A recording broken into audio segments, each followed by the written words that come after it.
வி7 studio YouTube channel நேயர்கள் அனைவருக்கும் வணக்கம். இந்த பதிவில் சனி வக்கர பெயர்ச்சி பலன் காணலாம். கேது நட்சத்திரத்தில் பிறந்தவர்களுக்கு பயனுள்ளதாக இருக்கும். இந்த வருஷம் பார்த்தீங்கன்னா 10/12/2026 வரை சனி பகவான் வந்து மீனம் ராசியில் ரேவதி நட்சத்திரத்திலிருந்து உத்திரட்டாதி நட்சத்திரம் வரை வக்கரகதியில் பின்னோக்கி வந்து மீண்டும் வக்கரம் நிவர்த்தி அடைந்து உத்திரட்டாதி ரேவதி நட்சத்திரத்தில் முன்னோக்கி செல்வார். இந்த வருஷம் ஐப்பசி மாதம் 14 வரை புதனுடைய நட்சத்திரமான ஆயுள்யம் நட்சத்திரத்திலே குருபகவான் வந்து உச்ச நிலையில் செல்கிறார்.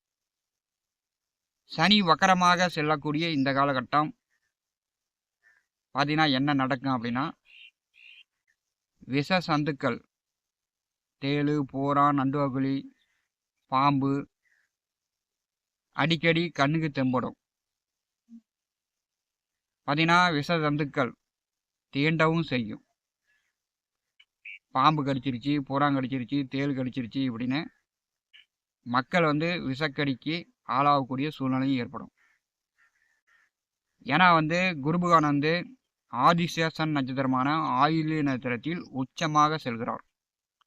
குரு பகவானுடைய 9ஆம் பார்வை சனி பகவான் மேல், வக்கர சனி பகவான் மேல் விழும்போது விஷ சந்துக்களுடைய நடமாட்டம், அதனுடைய பாதிப்புகள் மக்களுக்கு கொஞ்சம் கூடுதலாகவே இந்த காலகட்டத்தில் இருக்கும். கேது பகவானுடைய நட்சத்திரங்கள் 3: அசுவினி, மகம், மூலம். நவக்கோள்களில் கேது வந்து பார்த்தீங்கன்னா சுபகிரகம் கிடையாது. கேது வந்து சொந்த வீடு இல்லாத ஒரு கிரகம். கேது வந்து சர்ப்ப கிரகம், சாயா கிரகம், நிழல் கிரகம்.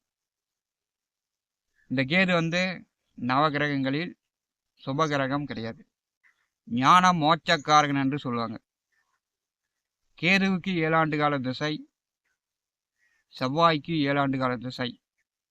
கேது வந்து செவ்வாயுடைய கேரக்டரை பிரதிபலிக்கக்கூடியவர்.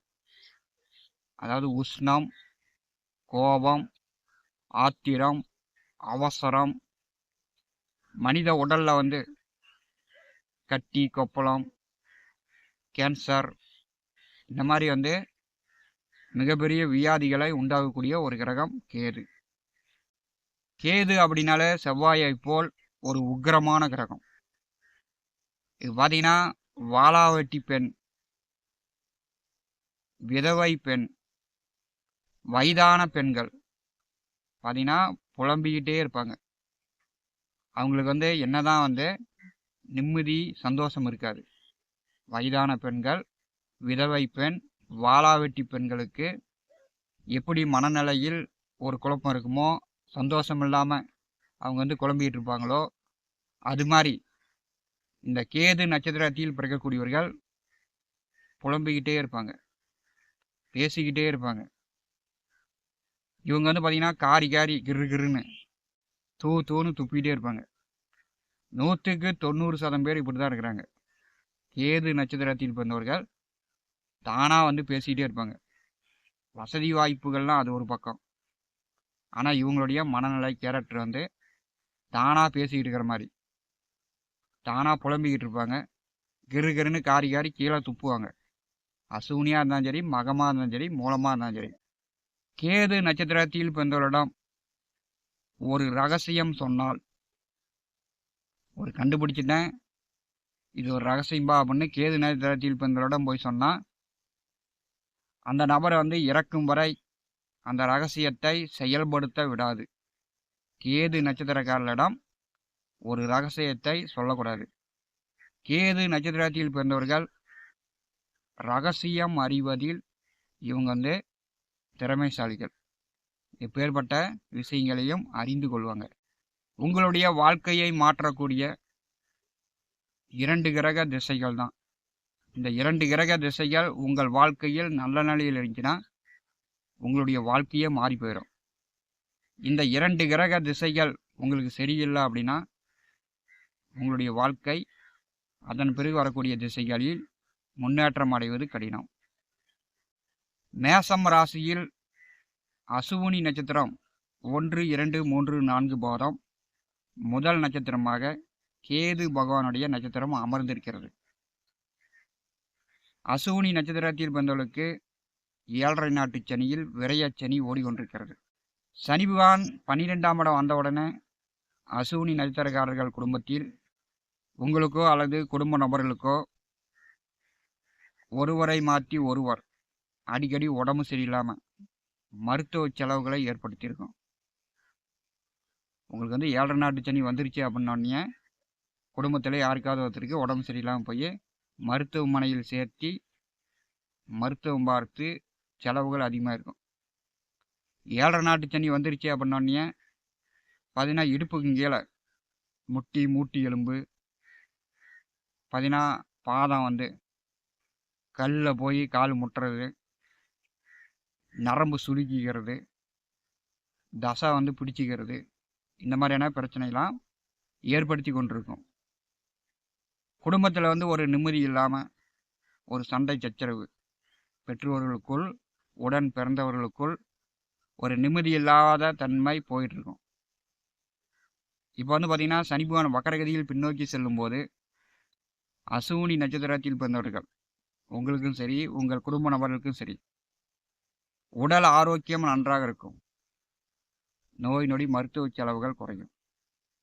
அசுவினி நட்சத்திரத்தில் பிறந்தவர்கள் உங்களுக்கும் சரி உங்கள் குடும்ப நபர்களுக்கும் சரி இந்த காலகட்டம் கார்த்திகை மாதம் 24ஆம் தேதி வரை இந்த விரய செலவு, தண்ட செலவு, தேவையில்லாத செலவுகள் இதெல்லாம் உங்களுக்கு குறையும்.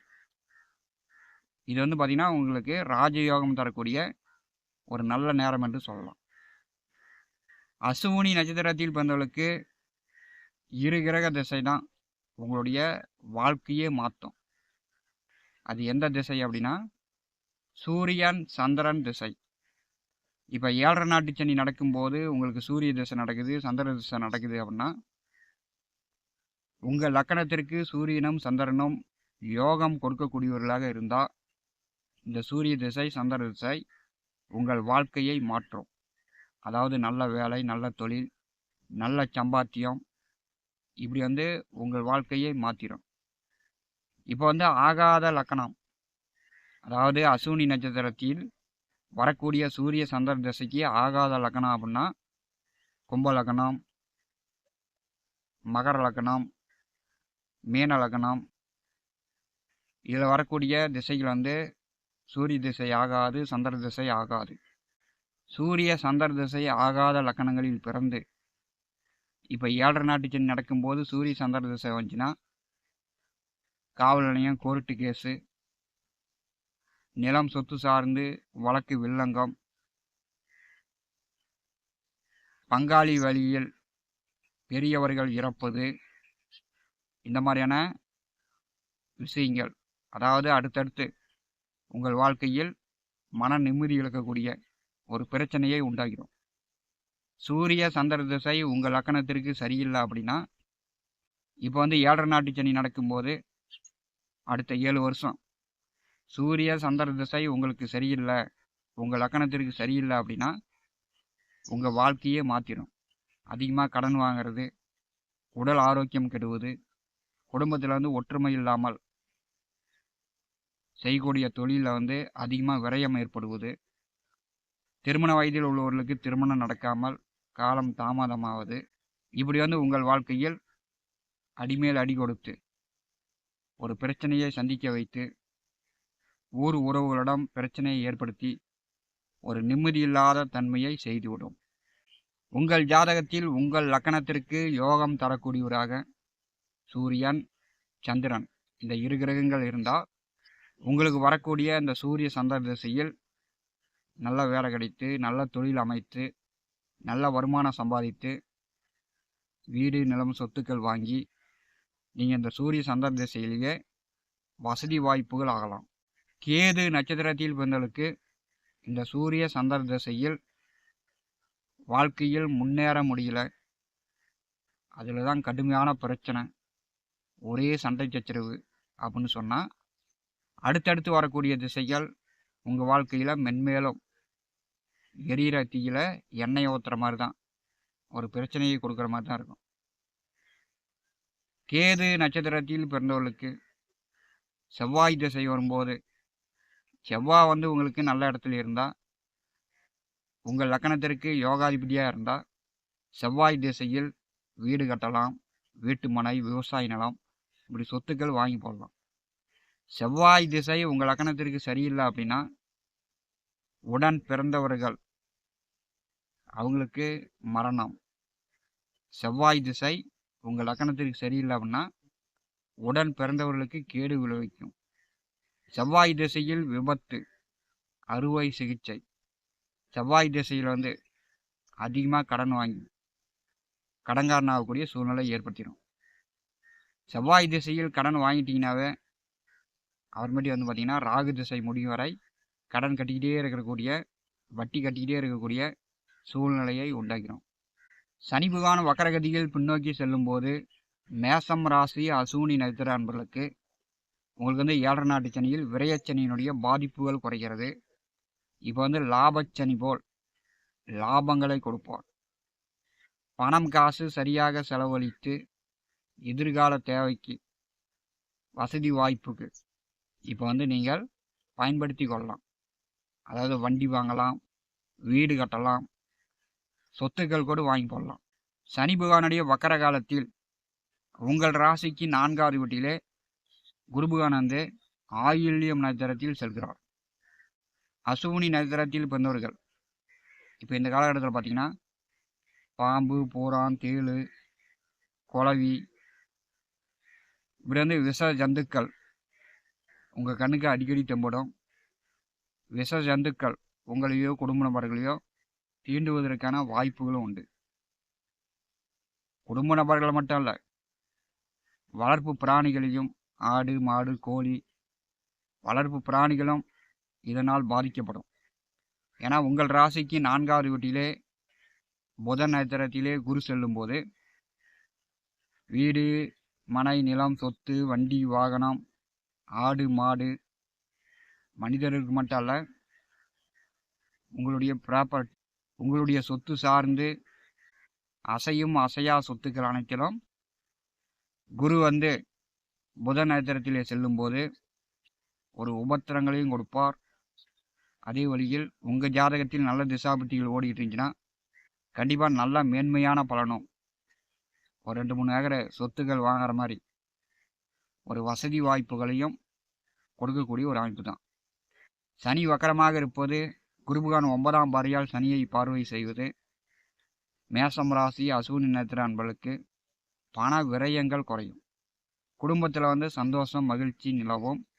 இந்த காலகட்டம் கார்த்திகை மாதம் 24 வரை அசூனி நட்சத்திர அன்பர்களுக்கு மன நிம்மதி கிடைக்கும், உடல் ஆரோக்கியம் மேம்படும். T70 ஸ்டுடியோ யூடியூப் சேனலை பார்த்து கொண்டிருக்கக்கூடிய அன்பர்கள், இதுவரை நம்முடைய சேனலை சப்ஸ்கிரைப் செய்யாத அன்பர்கள் மறக்காமல் சப்ஸ்கிரைப் செய்து கூடவே இருக்கின்ற ஆல் பட்டன் அழுத்திங்க. நன்றி, வணக்கம்.